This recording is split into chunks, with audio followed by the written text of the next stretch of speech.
মানুষ নিয়ে লালন সাইজির অনেক গান আছে। সে মানুষ, সোনার মানুষ, অধর মানুষ, অচিন মানুষ। দেশের শিল্প ও সংস্কৃতিতে অসামান্য এবং গৌরবোজ্জ্বল অবদানের স্বীকৃতি স্বরূপ জনপ্রিয় ম্যাগাজিন, অনুষ্ঠান ইত্যাদির উপস্থাপক হানিফ সংকেতকে স্বাধীনতা পুরস্কার 2026 প্রদানের সিদ্ধান্ত নিয়েছে সরকার। প্রধানমন্ত্রী তারেক রহমানের সভাপতিত্বে সচিবালয়ে অনুষ্ঠিত মন্ত্রিসভার বৈঠকে এই গুরুত্বপূর্ণ সিদ্ধান্ত গ্রহণ করা হয়। বৈঠক শেষে মন্ত্রিপরিষদ সচিব নাসিমুল গনি আনুষ্ঠানিকভাবে এই তথ্য নিশ্চিত করেন। ওরফে হানিফ সংকেত, তিনি সংস্কৃতির জন্য।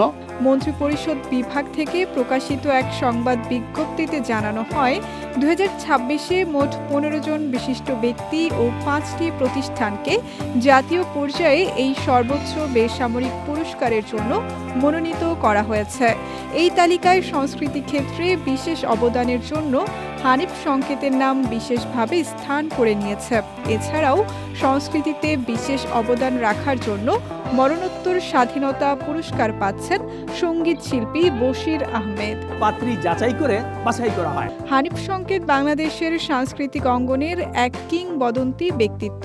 তিনি একাধারে জনপ্রিয় ম্যাগাজিন, অনুষ্ঠান ইত্যাদির উপস্থাপক, পরিচালক, লেখক, প্রযোজক, গায়ক, সুরকার ও গীতিকার। 3 দশকেরও বেশি সময় ধরে তিনি ইত্যাদির মাধ্যমে দেশের প্রত্যন্ত অঞ্চলের সংস্কৃতি ও ইতিহাস তুলে ধরছেন। অভিনয় জগতে হানিফ সংকেতের বিচরণ ছিল প্রশংসনীয়। প্রয়াত কথা সাহিত্যিক হুমায়ুন আহমেদের নির্মাণে কুসুম নাটকে অভিনয় করেছেন তিনি। এছাড়া চলচ্চিত্র অঙ্গনে 1988 সালে আগমন সিনেমায় খলনায়কের ভূমিকায় অভিনয় করে তিনি দর্শকদের চমকে দিয়েছিলেন। পরবর্তীতে চাপা ডাঙার বউ এবং ঢাকা 86-র মতো জনপ্রিয় সিনেমাগুলোতেও তাকে দেখা গেছে।